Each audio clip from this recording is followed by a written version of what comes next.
right, hello, and welcome back to the DEO podcast. This is a show where we get to bring talent together to help dental offices grow their practice. I am your host, Jordan McIntyre, and I am so excited to kick off this episode today. We have an amazing guest with us that not only cares about the success of the business, but the care of his patients. So I'm going to just let Dave introduce himself. Dave, share with us where are you coming from? Tell us a little bit about your business. Awesome. Thanks for having me, Jordan. I really appreciate it. And thanks for everybody who's listening in. So I'm CEO of the company. It's called Clerri.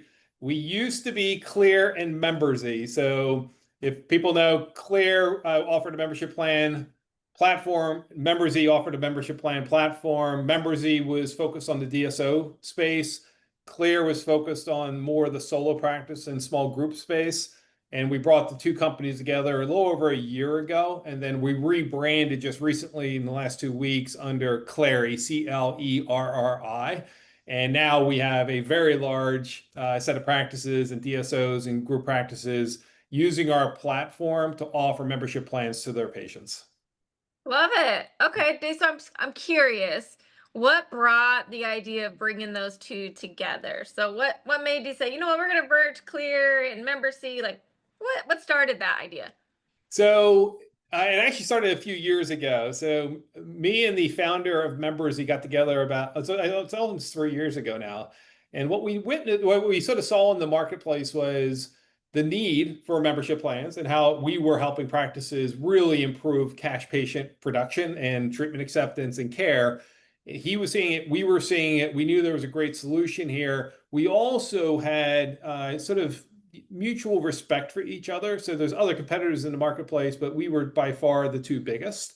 And so we both, had solid products, solid team support, customer success, the whole 9 yards. And we were just like starting to brainstorm about what it would be like to bring the two companies together and really create something that can start a movement in the industry. Okay. And off of those discussions 3 years ago, we really started engaging at a deep level about a year and a half ago. And then we merged two companies. And the ultimate goal was create something that's super valuable to the industry, to patients, to providers, and then just continue to scale it. Got it. Okay, so I'm curious. I am actually pretty familiar. I'm a huge fan, by the way. So I've seen it in real time, the benefit that it adds to the practice. But I'm just curious of the patient's behavior. So what do you think it is about Clary that plays such a vital role in the patient's behavior to improve case acceptance, things like that? What is it about you guys that helps with that?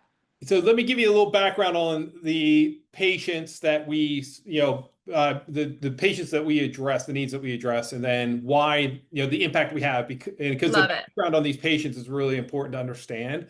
And so in any practice, you have insured patients, you have uninsured patients at the end of the day. I know there's some gray in certain areas, but those are two that make up probably 90-some% of a practice's patient population.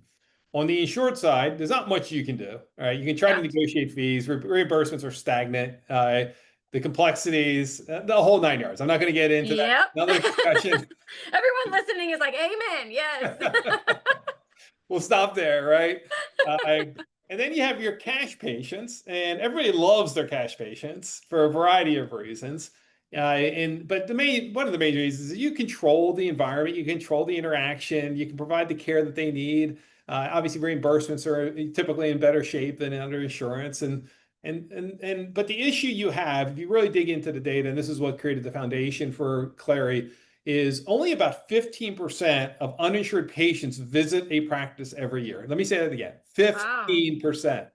So everybody, Wow. when you talk to an officer, like, yeah, my cash patients are great. I love them. I don't need to do anything. We're like, well, you have tons of upside on that side, but you need to meet them where they are. And so we actually, before we even started Clear years ago, we did market research. We sat down with uninsured patients one-on-one. We did focus groups. We did a national survey.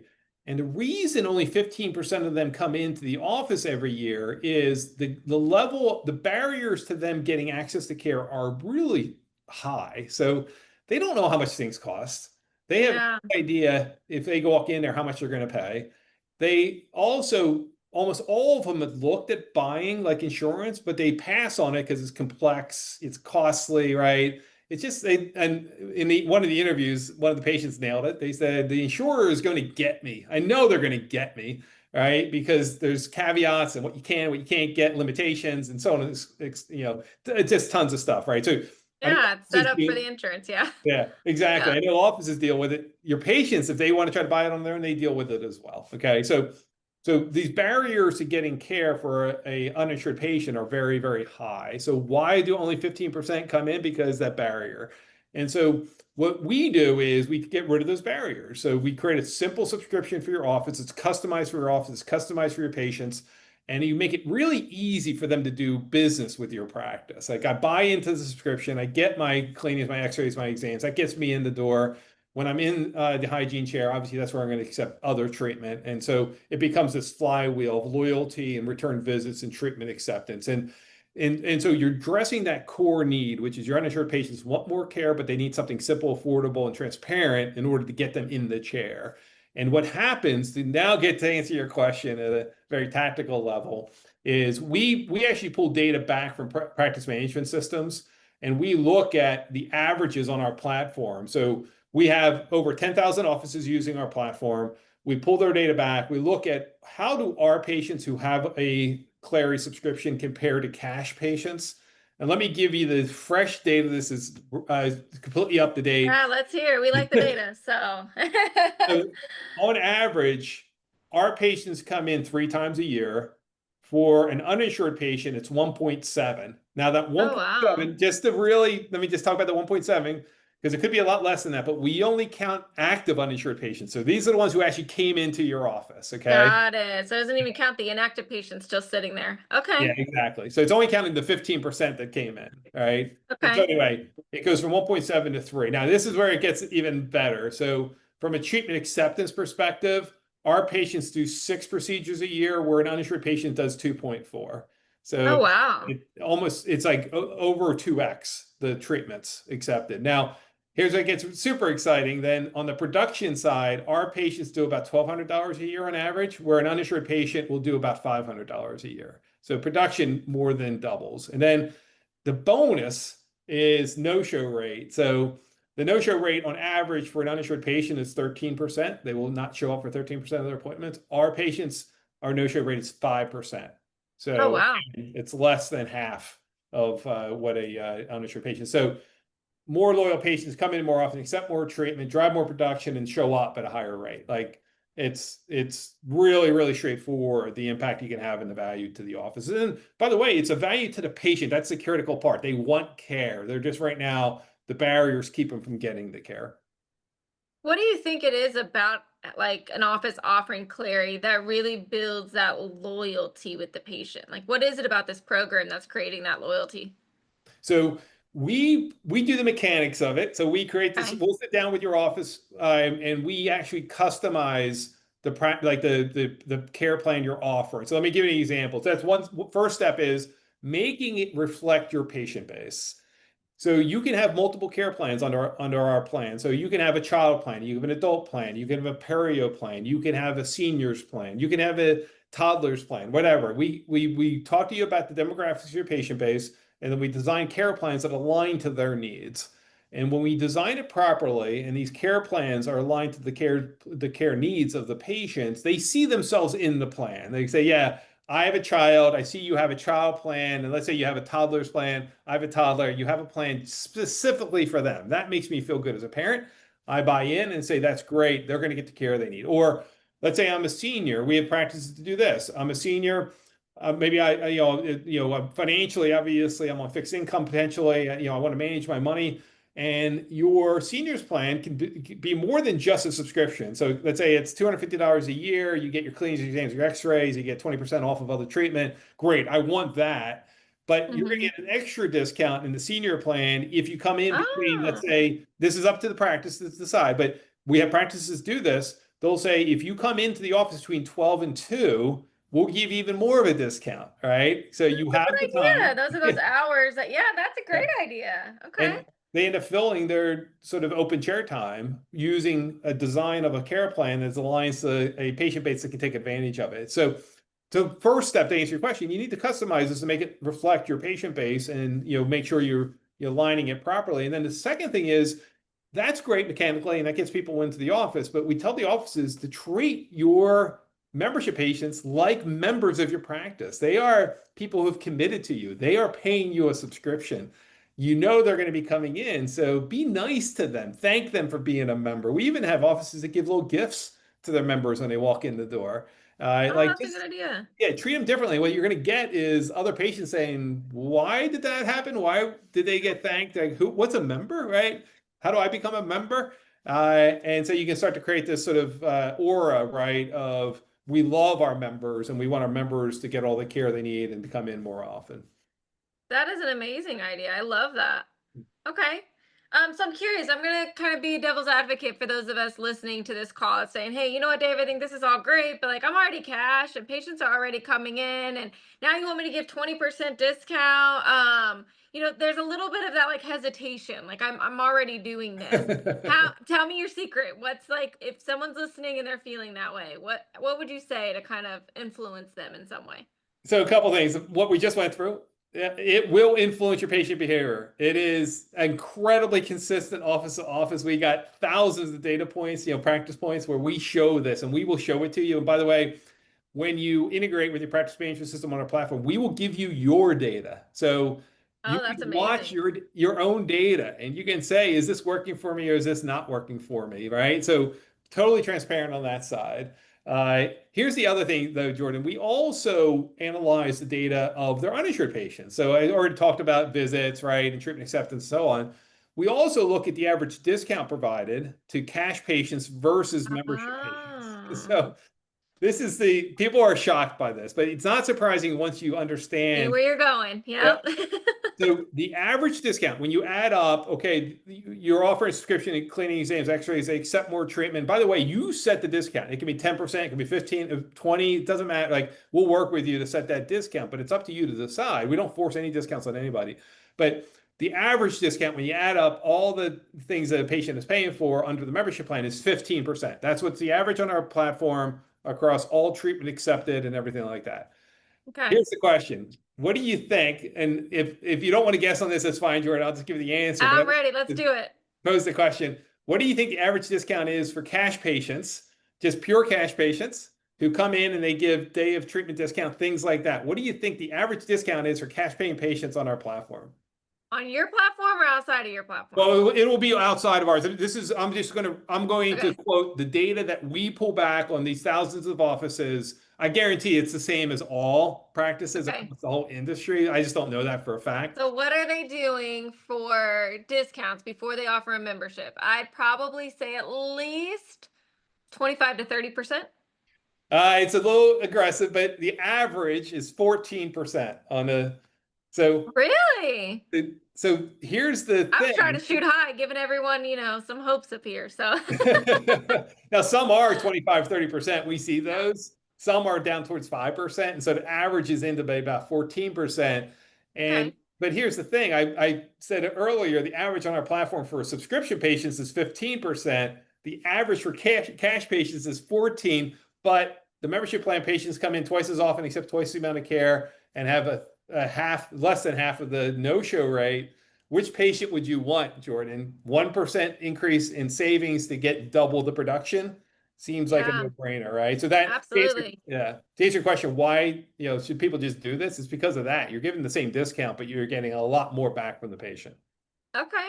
So then I'm curious, as you've evolved over the years, um, tell us a little bit about that journey. Like where did Clear start? What did you guys offer at the beginning versus like this is what we can do now? Tell us a little bit about that. So in the very beginning, it was pretty basic. We had cookie cutter membership plans you could pick from. So just real basic stuff, not customized. Just, hey, you want to offer a subscription? We got a subscription, and off you go. The evolution, the first big evolution, lots of stuff in between these two, but I'm just going to go the two big, Do steps. it.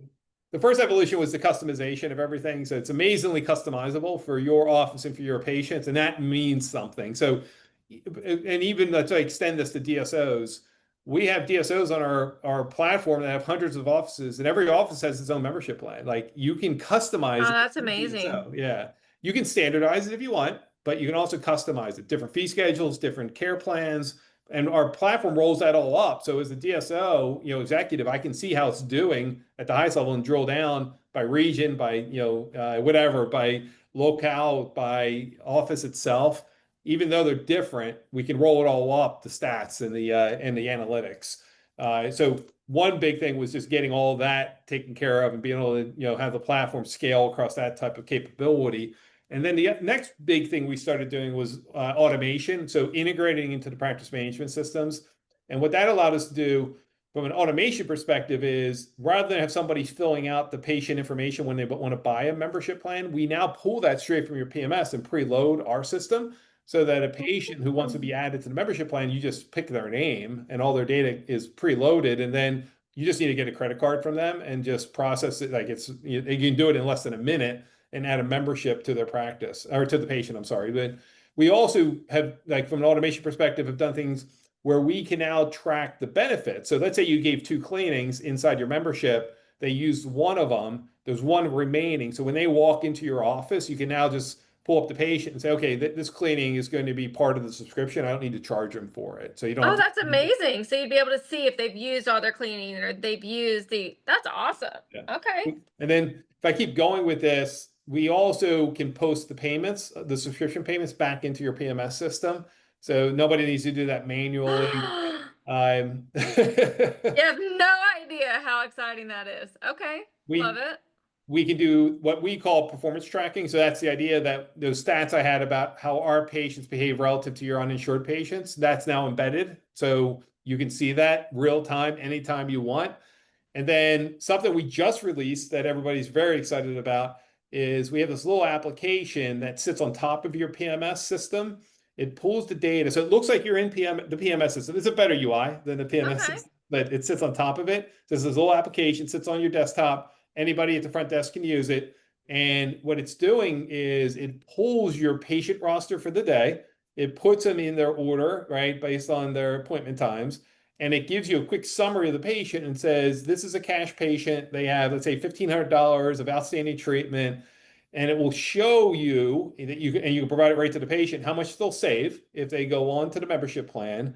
It will also do things like if you want to add them, again, this is integrated, you just hit a button and it will add the membership to their record. And then it will also just ask you for a payment method. So you don't need to go to another application. It's single sign-on with your PMS system that just sitting there aligned to the patients walking in the door so that you can maximize one, the value to the patient, so you can show the patient the value right then and there, and then you can just add them very quickly so it's part of your workflow versus having to go into an application and do something. So it's that whole automation and making this much more simple for the front desk to use and much easier for the patients to sign up. Wow. I worked front office for a long time. So you making this simple is like heaven to us. So, okay. I'm Yeah. curious, how does that work with and this might be a little bit of a high level question, but I know I hear it a little bit from like, okay, well, when they come into the office and we have to, zero out the fees for hygiene, how easy is that when they're So charging out and making those adjustments? So there's a number of ways to do it. It depends on your PMS system and your system for doing those things. So we have an implementation team that works with every one of our customers who will sit Love down and it. say, here's the options, which one sort of best aligns to your workflow, and then we implement it. It's not hard to do. It's making sure in upfront you figure out what the practice does and what they like to do, and then you map our data and our processes to that. Okay, love it. So you got the team, We in other words, you got the team that can help them with everything. Okay, So yeah, okay, Jordan, just yeah, we didn't talk about size, but we have 7 of the 10 top DSOs. We have 30, DSOs themselves, large DSOs. We have 500 emerging groups. We have 4,000, maybe even 5,000 solo practices on our platform. We have over 100 people in our team, and including an implementation team of 8 people who work with our offices to design it, make sure, like you're talking about, it works. It's aligned to their workflows and things like commissions and so on. We also have a full customer experience team. It's about 40 people that works with our customers every day to make sure it's working for them well. So if you have any questions, it's very easy for them to get a hold of somebody and take care of any kind of issues they might be having. Wow, that's amazing. Yeah, because I would think some of us listening to this call are thinking like, oh, that sounds amazing, but like, how do I get my team trained on that? How do Yeah. I get my team to understand how to explain this? Like, you're natural because this is your baby and you built it, but for the team members, like it's a little, it's a mind shift change happening there. So that's awesome to hear that you have the team that can help them with that. Now I am curious, when others are evaluating their membership, so you say that you base it based on like, hey, what's your demographic? What does that patient flow look like for your practice?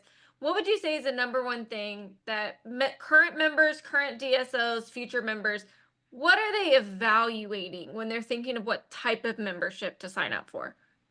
So what type of solution to sign up for? Yeah. Yeah, so there's really multiple things you really want to think through. So first is just what I just talked about, making sure it's designed and implemented properly. You don't want to go into this unless you really are comfortable with the operational side of it, because it is a commitment and you do want to make sure your team's trained properly, it's designed properly for patient demographics, it's designed properly for your goals as an organization. So just to show you the spectrum of different options, so we have some practices who they use this as a loss leader and they will sell it for $99 and they understand they're losing money on the subscription, but the net is they know they're going to get treatment acceptance and on the other side and feel very comfortable with that. We have others, we have subscriptions that go up to $700 a year, and these will be like full ranging where it's perio and it's teeth whitening and it's Invisalign, like sort of discounts and things like that. So they'll create these crazy sort of VIP programs that people buy into. So they Hmm. have patients who want the best of the best of the best, and so they give it to them and they pay for it. So that initial consultation and for design and implementation so that it can scale and also fit into your offices is critical. So to answer your question, that's step number one. Step number two, we talked a lot about it, which is you need a platform that's automated. You need to make this easier on your front desk. The churn at the front desk is high. And so you want to make sure anybody's using the platform, it's really easy for them, one, to use it. And then if somebody switches out and you bring in a new person in the organization, that they have the things they need to make it work very quickly and easily for them. And getting to that, like we have this whole customer experience team, a support team, but we also have something called LMS, which is online training. And so if a new team member comes in, we have these modules. You can sign them up for the modules and we actually track it and they get certified at the end of it. And so they can do it on their time and anytime they want. It's not like waiting for somebody to set up a class. And so they can do that. We also have classes, live classes, if somebody wants to join those types of things. But just making sure that whole support, customer success, everything like that is sort of embedded inside of it. We haven't talked, I know this is a touchy subject sometimes, but it's true. You need to make sure you're compliant. And so Yeah. over 30 states have regulations, state regulations on this. They're typically called DMPO or DPO.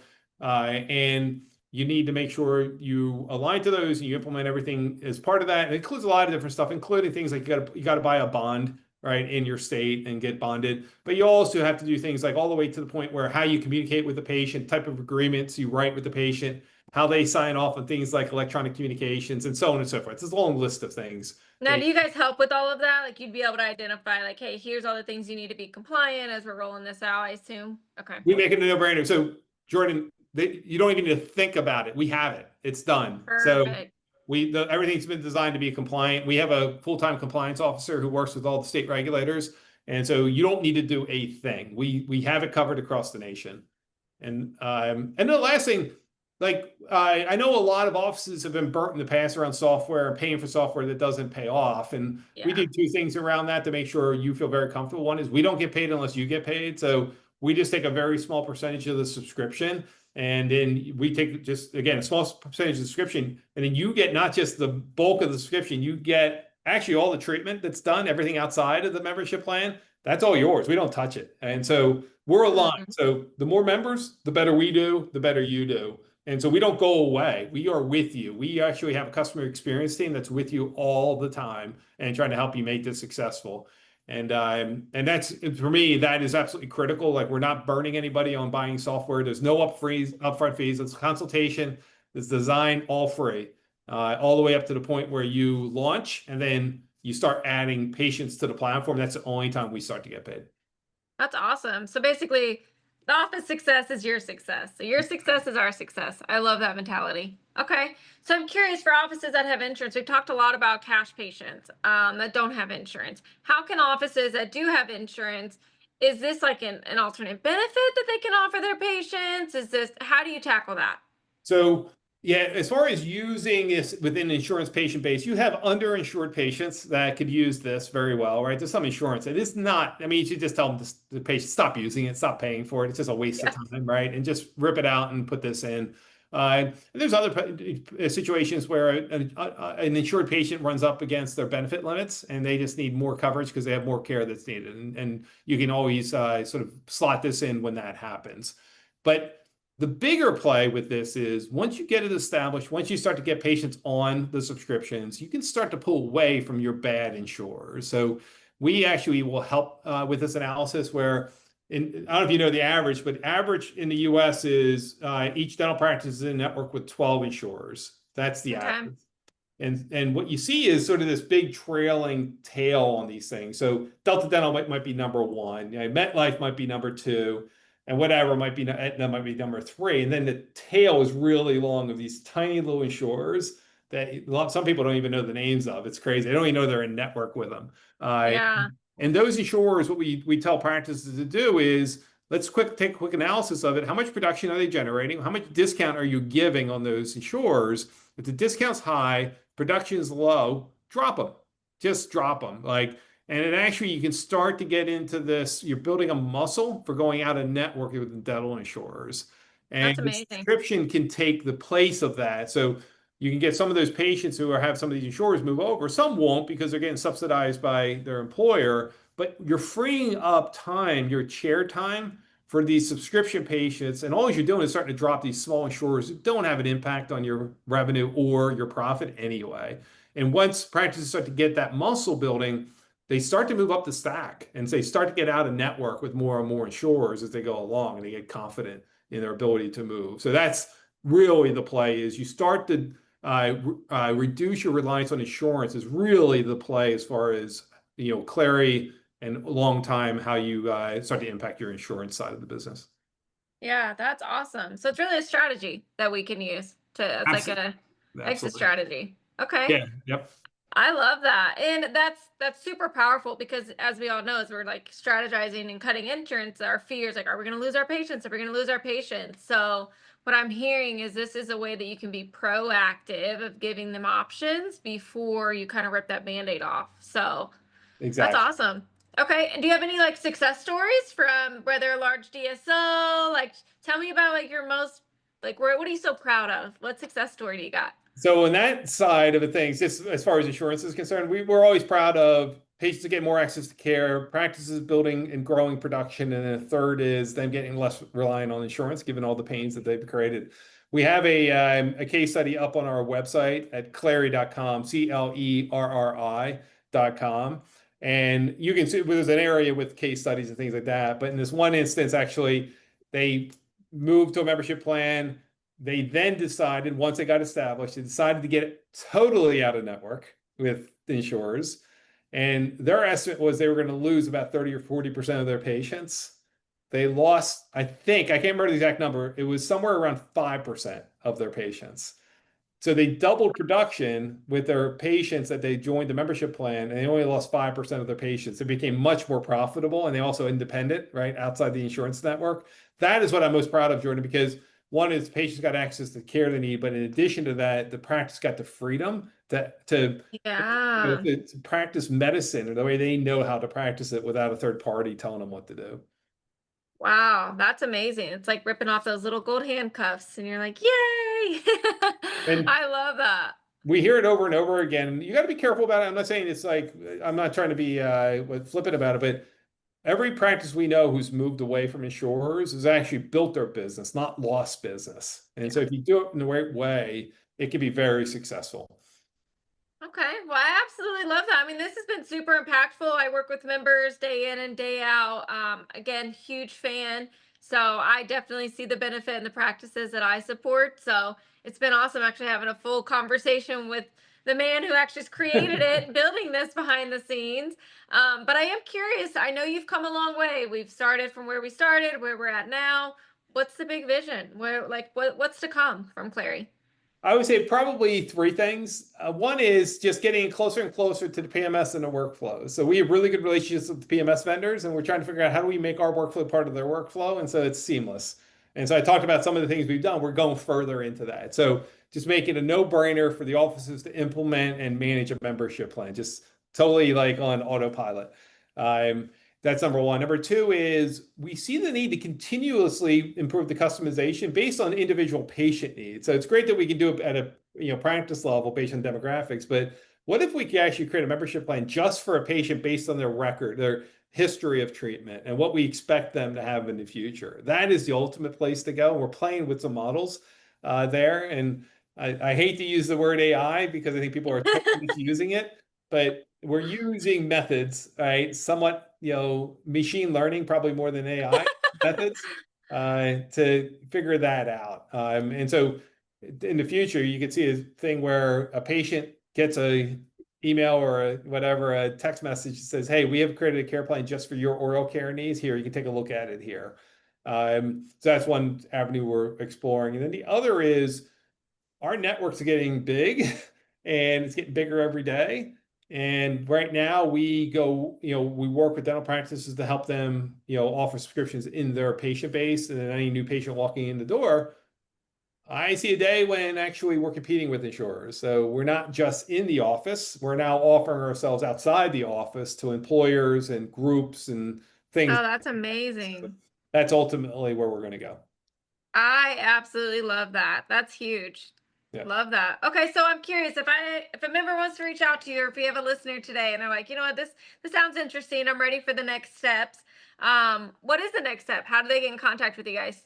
So just go up to Clerri.com, Clerri.com.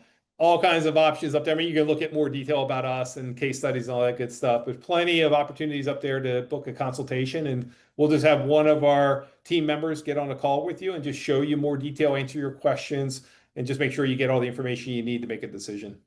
Okay. And what if they're like motivated and they're hungry and they're like, Dave, I want this like tomorrow?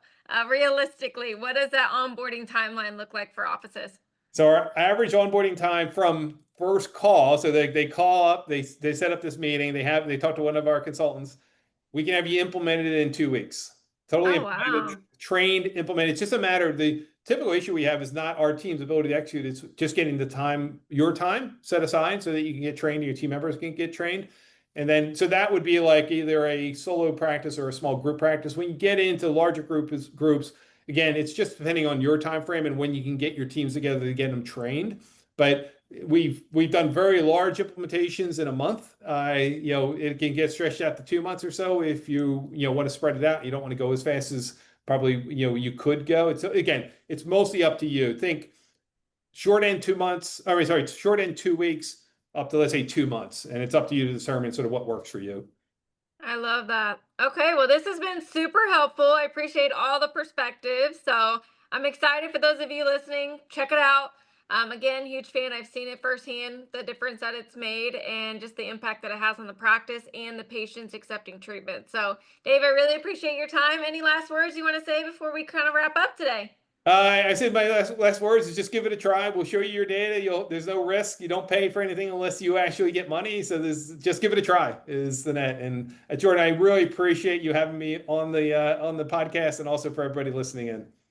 Awesome. All right, guys, we will see you soon on the next episode.